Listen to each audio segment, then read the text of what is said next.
All right, want to do a little video on the Duffalo Bar. It is a specialty bar made by Chris Duffin. You can order it from kabukistrength.net. So I just want to put some information together for other people to see and be able to make some determinations on whether or not this bar might be good for you or maybe good for your gym or something to that effect. So I'll put some links below where you can find the bar, and hopefully the information is helpful. I bought it after hearing about it and seeing it on the internet, and I was having some shoulder issues. I'd taken an injury to my clavicle, and so I was having some issues getting my arm back for squatting. It was causing some shoulder pain. Same thing with benching, it was causing some issues, and the Duffalo Bar is touted to help with that. All right, so with the Duffalo Bar, for my setup at home, I don't get too much shift with the Duffalo Bar. So as it sits out without any weight on it, it'll often just kind of rotate downward like this. But the way that the sleeves are angled, they actually angle up slightly. So once you rotate it, you can see that there's a slight angle up. Once it sits like this and there's some plates on there, it'll sit up just like this, no problem, and it won't have any tendency to rotate down. I have noticed, depending on the way that the rack is set up, the bar can shift like this slightly, because it kind of sits on a curve, so it's easy to shift back and forth a little bit easier than a normal straight bar. It's pretty easy to overcome. You can usually just kind of get it back in place. The only time where it even gets slightly difficult is when you're dealing with a couple 100 pounds. And then you got to put a little bit more muscle behind getting it back on, even on the rack. But even that's pretty easy. All right, so talking a little bit also the knurling with the bar. The Duffalo Bar comes with a fairly aggressive knurling. I wouldn't describe it as sharp tooth, much like you'd find with a Texas deadlift bar. But the knurling is fairly aggressive, and I even went and sprung for the additional nickel coating just to try to preserve the bar because I live in Florida and the bar predominantly resides out in the garage. So I just wanted to give it a little bit of protection from the humidity and prevent it from rusting up too much. So far the coating has handled quite nicely.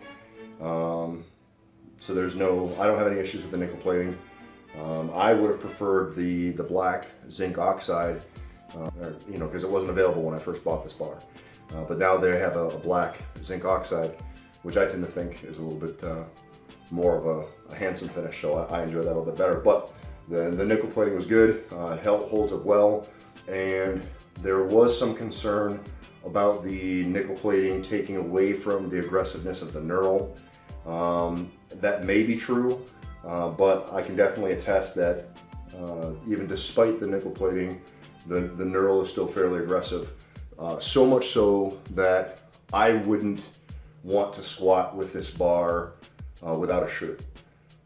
Just having the extra little protection of a shirt definitely prevents too much tearing or chewing up of the skin. But even after a squat session with the Duffalo Bar, I definitely notice the rawness of the skin, where I've been holding the bar. So it's one of those ones that's definitely going to cause, if you squat with any regularity, it's going to cause some callousing of the skin wherever you hold the bar at. Just want to get a close-up look on the Duffalo Bar and get a look at the knurl, if I can get her to focus. But as you can see, the knurling is pretty aggressive. There we go. As you can see, the knurl is pretty aggressive. It holds up well. You're able to kind of dig it in, and once it's set, it stays pretty snug in place. One of the other nice parts about having the bar bent like this is that you can chalk just that one side where it actually makes contact with your back, and you don't have to bother to chalk the whole way around the bar. It's a simple thing, but it just makes it easy to, chalk one line onto the bar, and that helps get a little bit extra friction to maintain, the connection to your back once it's set. So the Duffalo Bar is great to squat with. One of the positive effects of the Duffalo Bar on your back is that due to the curve, it almost behaves somewhat like a pendulum as it sits on your back. So if you rotate forward, the bar will kind of rotate a little bit too and tend to put you a little bit more on your toes. And if you're sitting back, it tends to rotate back just a little bit. It kind of sits you back on your heels. So in a sense, that gives you a little bit of biofeedback on your squat stance and your squat form to try to help you make that determination about staying, kind of centered. I have noticed that while squatting with the Duffalo Bar, that it feels in a sense not too dissimilar from a safety squat bar, in that the safety squat bar kind of rotates you forward a little bit. So safety squat bar squats tend to be a little bit harder.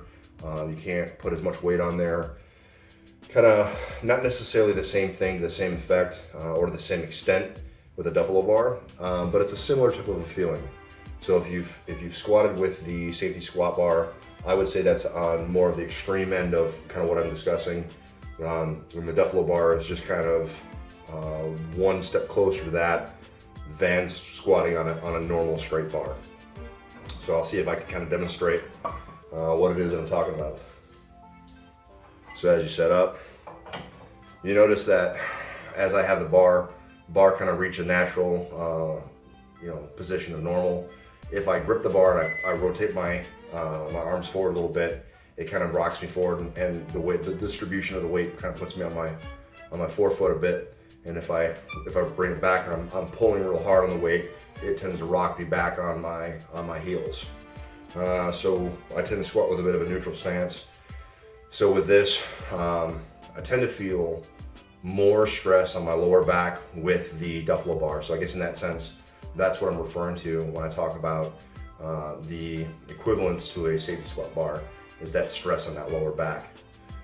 So as you can see, normal squat and up. So with this, is it gives you some feedback on what your squat position is. So I've found that to be particularly helpful in maintaining a good even squat position through the duration of my squatting.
Just talking a little bit about the Duffalo Bar. With the one thing that I've noticed going to the gym, I bring the bar with me to go train, and there we have kilo plates. I don't have the name brand of it off the top of my head, but I'll get it added in. But I've noticed that the larger plates will fit on, so we have the large kilo bumper plates. 10 kilos, 20 kilos, and 25 kilos fit on just fine. But the smaller 5 kilo or 2.5 kilo or 1.25 kilos don't fit on. However, here at the house, I have normal standard pound plates, and the small plates fit onto the Duffalo Bar no problem. So it's something to be aware of if you're looking to get the bar. There is a possibility that the plates might not fit on depending on what you use, and like I said, I'll get the brand that I use. So talking a little bit more about the Duffalo Bar, the bend in the bar is a proprietary multi-circumferential bend. So the bend varies a little bit at different points. It gets a little bit flatter up here at the top, which helps it sit on the back a little bit more comfortably and not pinch. But one of the big benefits of the bend in the bar is it allows for a little bit easier holding onto the bar with the hands. So a lot of times you hear people talk about when they do a lot of squat sessions having a lot of shoulder or elbow pain because of the bend in the Duffalo bar. It makes it a little bit more comfortable, so you don't have to wrench back as far to hold onto the bar. So it's a little bit easier on the shoulders and on the elbows in terms of squatting, which also kind of carries over into bench. So predominantly when I'm not near a competition, I'll use this bar for the majority of all my training. Pretty much every squat session, pretty much every bench session, use this. For the bench, you know, as you can see when you hold it, it sits like this. It sits pretty comfortably in the hand. So the way that the curve is manufactured, it sits pretty comfortably in the hand and kind of goes with the natural curve of the hand. One thing that I like about it is it allows for you to push a little bit harder on the thumb side of your hand. So you drive a little bit that way. Chris Duffin describes it as ulnar deviation. It allows you to drive a little bit harder on the tricep. So just from my personal experience, I definitely am able to drive a little bit harder with tricep on the Duffalo bar than I am with a general or normal straight bar.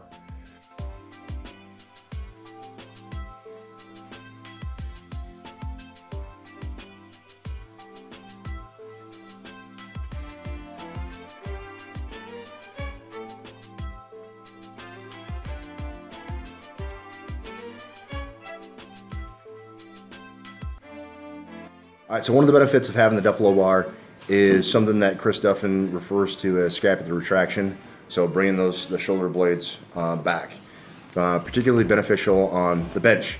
Because of the curve of the Duffalo bar and the way that it sits in your hands, it almost kind of forces your arms in this way towards your body as you lay flat on the bench. So it forces those shoulder blades back and in, which is a good way to try to protect the shoulders. When you don't have support to the shoulder, or you have the shoulder kind of hanging off the end of the bench, you're a little bit more prone or open to injury. So having those shoulders kind of forced in by the design of the bar helps. It just creates a little bit more comfort and a little bit more safety when benching. So that's one benefit that I've found with using the Duffalo bar for benching. Also, having this slight curve, you know, the bow is where it comes into the chest. Gives you just a little bit extra range of motion at the bottom. And so people who have some shoulder impingement or some shoulder issues, you might think that would be problematic. But typically people say that this is an easier bar to bench on. I found that to be true for myself. I had an issue with my clavicle for a period of time. I wasn't able to bench for a little while, and I slowly kind of got back into it by using the Duffalo bar, just kind of creating a range of motion and inching back into it. And I think the Duffalo bar is kind of what helped me get back to being able to bench to full capacity again. As you can see, the Duffalo bar has an additional attachment that you can buy, I think for $89. I haven't sprung for it, but it's an attachment that screws in right here, and you can use that for easily attaching bands, chains, you know, whatever it is that you're adding on. As an easy attachment point, so you don't have to move plates around too often. So that would be good. And I've also seen people in videos using that as a handhold because the attachment, once screwed on, actually sets a little bit lower than the bar. It sits about down here. And so I've seen some people, once they have it on their backs, using that extra attachment as a handhold, which again, if you're having shoulder issues, you may find that as a point of convenience. So I just wanted to talk about a couple of the specifications of the Duffalo Bar from KabukiStrength.net. The price of the Duffalo Bar is pretty much the same. There's 3 main locations or sites that you can purchase this bar from. You could purchase it from roguefitness.com. You could purchase it from KabukiStrength.net. And you can also purchase the bar from EliteFTS.com. Each of the sites sell it for the same. Right now the price is around $595. Previously the bar was $660. So I'm not sure if it's a temporary sale or if that's the new permanent price of the bar. But essentially across all 3 sites, it's the same price. Specifications of the bar: it's a 30 millimeter diameter bar, so it's a little bit thicker than most bars that you'll play with, your average straight bar. And with that, it's also a heavier bar. So the bar weight is 57 pounds. It's 96 inches in length, so it's a little bit longer than some bars. And the sleeves on the Duffalo Bar are 19.5 inches long, so you can get quite a bit on there.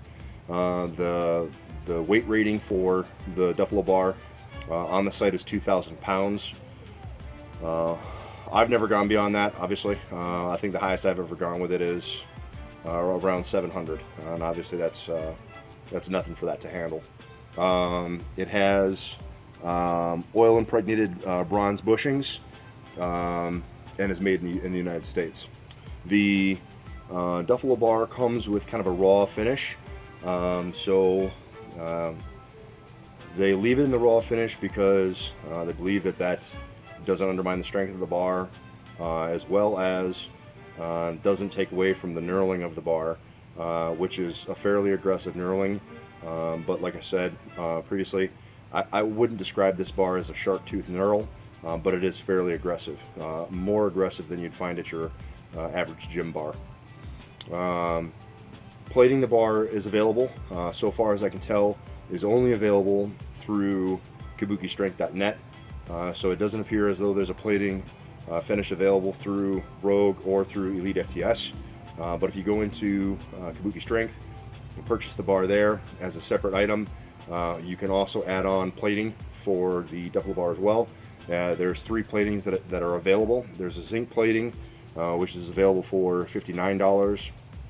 There is a black zinc, so there's a clear zinc finish for the $59. There's a black zinc finish, which is your standard kind of a black oxide zinc finish. That's $69. And then there's also a nickel finish, which is the one that I have on my bar. The nickel finish costs $159, I believe, for that. Or the other finishes weren't available when the bar first became available for sale, or at least early on in the sale. The clear zinc and the black zinc are newer finishes that are available, and had they been around when I purchased my bar, I probably would have gone with the black zinc, just because I prefer that type of a finish on the bar. It also is quite handy for front squats because of the bend of the bar. It sits pretty nicely on the shoulders, and really all you have to do is just kind of raise up your arms a little bit, and it sits on there pretty snugly, fairly securely. In terms of purchasing the Duffalo Bar, I'd recommend buying it right from the KabukiStrength.net website. You can get it through Rogue or you can get it through Elite FTS.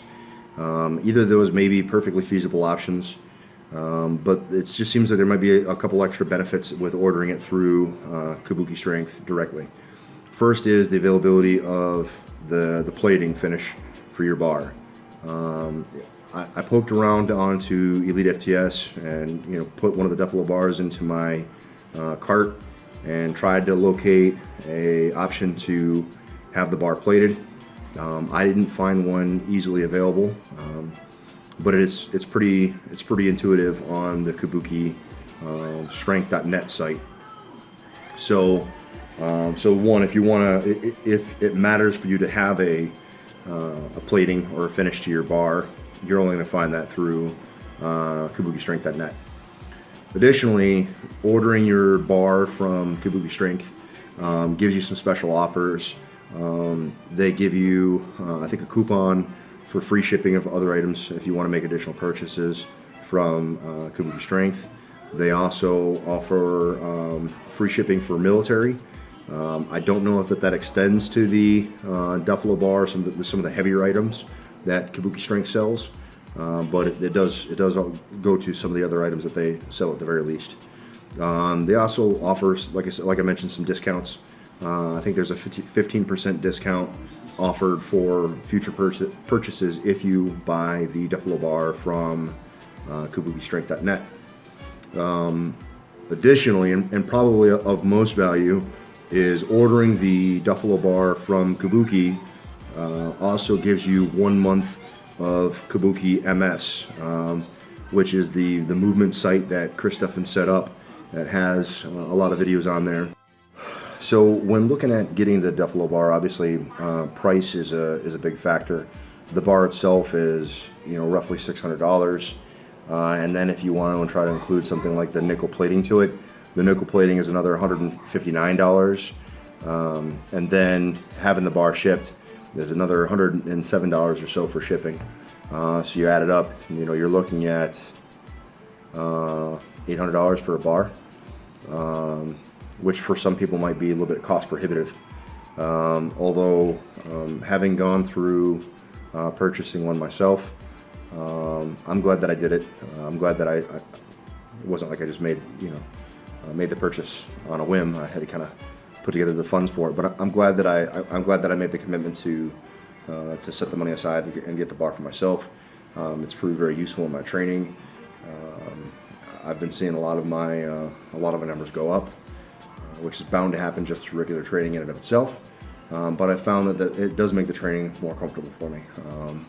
I'm one of the individuals that tends to have some shoulder issues and some elbow issues through periods of frequent squatting, and using the Duffalo Bar through a majority of my train up leading into a competition makes it a lot easier on my body, makes it a little bit more recoverable for me.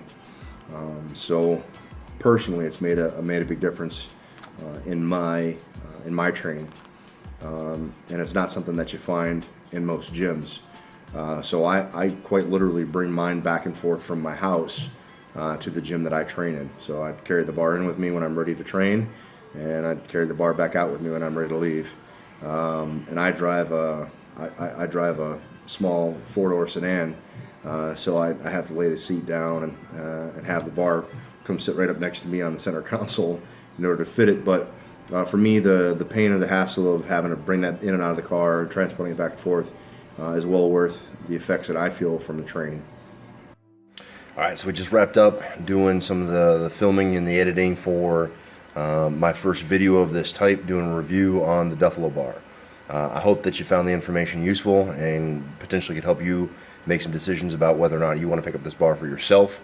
I highly recommend it, so if it's something you're considering, I would definitely say that it's well worth the investment. Hopefully, like I said, you found the information useful. So go ahead and leave a comment below. If you have any questions, I'll try to answer those. If you like the video, you stuck around this long, give it a like, and I would certainly appreciate any and all subscribes I get. I'm going to try to continue to make videos of this nature, doing reviews and other commentary on things that I see in powerlifting. I know there's a lot of content out there, but hopefully, my cut on things proves to be useful or of some interest to you. Appreciate it. Take care.